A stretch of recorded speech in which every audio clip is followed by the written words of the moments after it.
أعوذ بالله من الشيطان الرجيم. بسم الله الرحمن الرحيم. والشمس وضحاها والقمر إذا تلاها والنهار إذا جلاها والليل إذا يغشاها والسماء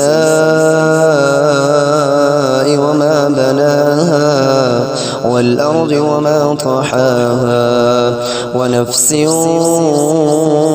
وما سواها فألهمها فجورها وتقواها قد أفلح من زكاها وقد خاب من دساها كذبت ثمود بطغواها إذ انبعث أشقاها فقال لهم رسول الله ناقة الله وسقياها فكذبوه فعقروها فدمدم عليهم ربهم بذنبهم فسواها ولا يخاف عقباها.